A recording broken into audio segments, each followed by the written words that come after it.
Dis donc, tu devrais faire quelque chose pour ta voiture. Tu sais bien que j'y connais rien. Appelle Basvel Autoservice, ce sont des spécialistes de l'automobile. Et en plus, ils enlèvent même les épaves. Basvel Autoservice, toute solution pour automobile. Mécanique, carrosserie, peinture, diagnostic, décalaminage, multimédia.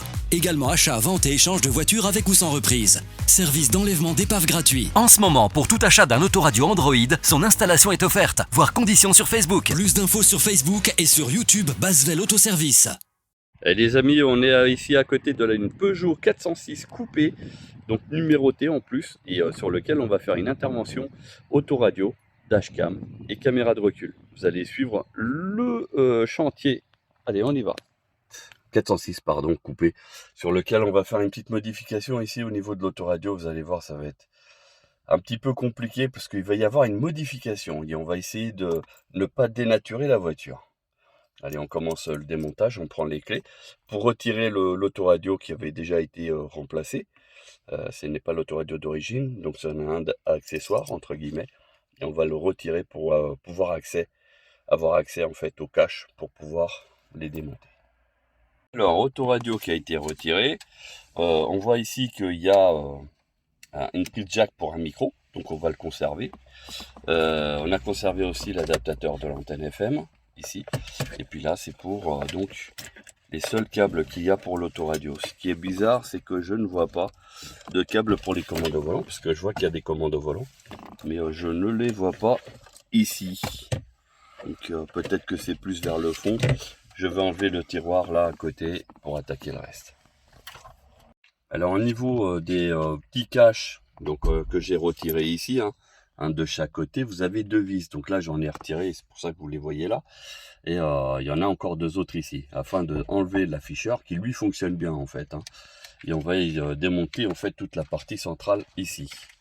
Donc là cette partie on la retire. Et comme ça on a accès en fait à la partie ici que on tire. Donc, normalement il y a deux vis ici en dessous, mais l'ancien monteur ne les a pas remises. Du coup, j'ai juste dû tirer. On défait les deux prises qu'il y a de chaque côté pour pouvoir retirer et travailler convenablement. Et là, on va avoir en fait la console centrale complètement dépouillée. Alors, vous voyez, c'est bien dépouillé. Donc, du coup, on va prendre la façade ici. On va essayer, savoir si ça fonctionne. Parce que le truc, c'est que ça sert à rien d'acheter n'importe quoi et n'importe comment. Parce que eux, les vendeurs vont vous dire que c'est compatible, qu'il n'y a pas de problème, mais quand vous voulez fixer, c'est là où ça peut poser problème, parce que s'il n'y a pas de visserie prévue aux endroits, bah, du coup, vous n'allez rien pouvoir faire. Allez, on va mettre en place et on va vous expliquer. Donc si on regarde bien, ça pourrait faire l'affaire, malgré que là, le système, il est monté un petit peu trop haut. Et en bas, bon, j'ai un peu triché pour que ça puisse épouser parfaitement. Le problème, c'est qu'ici, vous avez un système là d'une vis. Il y a un trou ici, c'est pour mettre une vis, mais la vis, en fait, elle tombe dans le néant. Il n'y a rien. Et au-dessus, regardez les fixations. Il y a un système pour mettre une vis, mais là, ils ont mis un système de clipser. Donc, ce qui fait que ça ne tiendra pas. Regardez, prochain, dès qu'il y aura une bosse, un dodane, etc., regardez, paf, ça saute. Voilà, donc on va tenter avec un autre habillage. Alors là, on fait le test avec un autre, donc qui est en noir. Il y a un léger mieux, mais vraiment très très léger. À mon avis, c'est le même moule avec une couleur différente. Et peut-être qu'ils ont un peu à changer le truc parce que, vous voyez là ils ont mis ça en plus. Enfin bref, donc bon, ça change un petit peu la façade. Mais c'est pas ça. Donc il faut qu'on travaille quelque chose pour la fixation. On est en train de démonter en fait le cache arrière au niveau de la commande de chauffage parce que il y a ce cache en fait qui est assez balèze et qui va être tout simplement remplacé, voilà, par un qui a été fourni qui est là-bas. Donc on a ici en fait les commandes de chauffage sur lequel j'ai enlevé le capot arrière d'origine qui était assez gros, et on va pouvoir mettre donc celui-ci à la place et on va remettre les vis d'origine. Donc c'est en fait pour qu'ils deviennent plus fins, moins épais. Et on va donc remettre maintenant les vis qui sont prévues à cet effet. Donc comme vous pouvez voir, le cache a été modifié et regardez, c'est moins épais. Pourquoi? Parce que le plastique maintenant, il vient pas recouvrir les prises, alors qu'avec l'ancien cache, ça venait recouvrir les prises. Bon, on va essayer de faire une présentation pour voir si ça fonctionne bien et que ça s'intègre bien dans le tableau de bord. Alors, j'ai oublié de vous montrer, mais au niveau de l'afficheur digital, on est obligé de le défaire, de le décomposer. Pourquoi? Parce qu'il va prendre la place ici. Donc, cette partie-là en plastique, était trop important pour intégrer ici. Donc, du coup, obligation de démontage et sur lequel on va faire donc le nécessaire d'intégration. Voilà.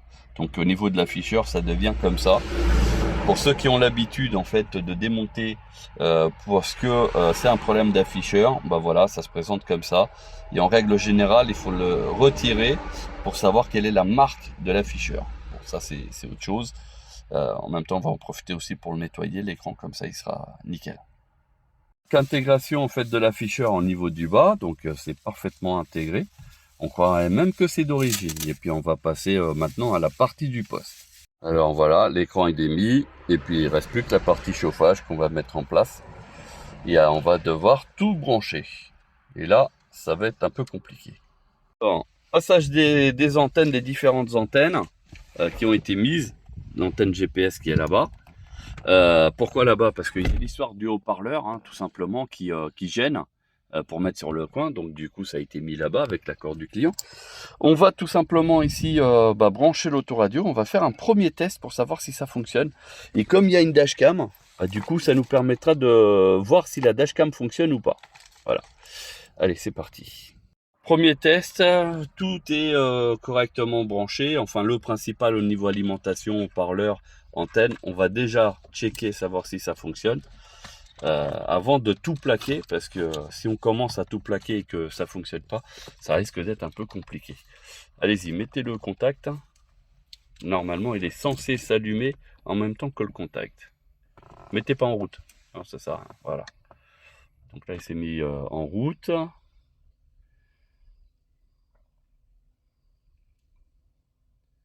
Donc le premier démarrage est toujours un peu long, ce qui est normal. C'est comme si on démarrait pour la première fois un ordinateur.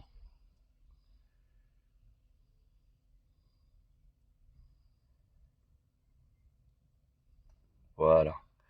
Donc au niveau de l'affichage, ça nous donne ça. Bon, c'est pas mal. On n'aime pas, hein, ça, on s'en fout. C'est pas le principal. Alors, le truc, c'est qu'il tient pas beaucoup. Et moi, je veux mettre la radio pour savoir s'il capte. Et la radio, c'est là. Alors...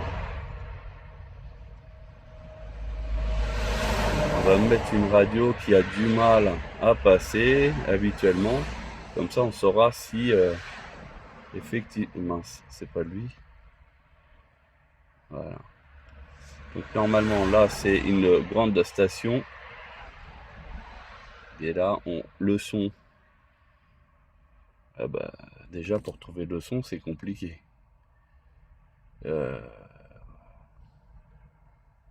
Bon, je vais revenir, parce que là, il faut que je trouve le son. Donc, on fait aussi un petit test pour savoir, au niveau de la caméra de recul, qui est ici, hein. Donc, je fais toute une préparation, là, en attendant, pour savoir si c'est automatique. Le levier de vitesse, il est déjà en position marche arrière. Et on va tout simplement voir si ça fonctionne ou pas. Parce que il y a déjà eu des situations où, en fait, l'autoradio n'était pas compatible. Donc préparation ici pour la caméra de recul sur lequel on a fait passer donc le câble, etc. Préparation ici pour brancher sur le feu arrière. Donc là, il va falloir détecter quelle est l'alimentation du feu arrière pour après pouvoir mettre la caméra là au niveau en bas.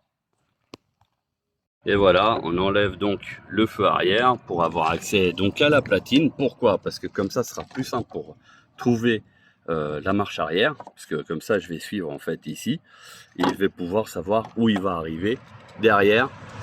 Pour en fait la polarité du plus et du moins par rapport au feu de recul. Voilà, donc ça c'est fait. Et on n'en parlera plus. Alors en suivant le circuit ici, on sait que la marche arrière c'est celui-là. Donc en suivant le circuit, normalement c'est censé être le gris. Donc je branche. Allez-y, mettez la marche arrière.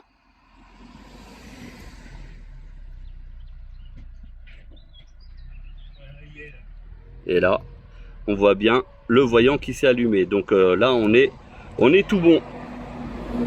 Donc c'est bien le gris ici. Donc soit la cosse numéro 2 qui est bien pour la marche arrière.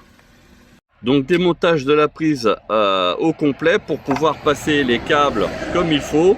Et comme ça nous évite d'avoir des perturbations de fonctionnement. Voilà, et maintenant on va remettre ça nickel à la place. Caméra donc installée. Alors pourquoi ici? Tout simplement qu'avec les nouvelles plaques, ça va correspondre en fait au département. Donc comme ça, il n'y aura pas de problème. Là, on a tiré les fils et on va maintenant brancher. Donc feu de recul allumé, caméra normalement fonctionnelle. On va venir voir ici au niveau de l'écran. Et voilà, et ça fonctionne parfaitement. Je vais juste un petit peu aligner pour que ça soit le plus centré possible. Et ça va le faire. Voilà, on est sur la fin de l'installation. On a tout branché, caméra de recul, tout est fonctionnel. On n'a plus qu'à rebrancher donc le chauffage, l'afficheur cristaux liquides. Et puis là, en fait, c'est parce qu'il vient de faire une mise à jour, tout simplement. Et voilà, donc on va continuer, on va tout plaquer. Vous allez voir le résultat final. Passage de marche arrière, voilà, c'est nickel, ça fonctionne. Voilà, c'est fini, chantier terminé, il n'y a plus qu'à... Maintenant, on remonte les garnitures au niveau du coffre, etc., de manière à pouvoir livrer le véhicule.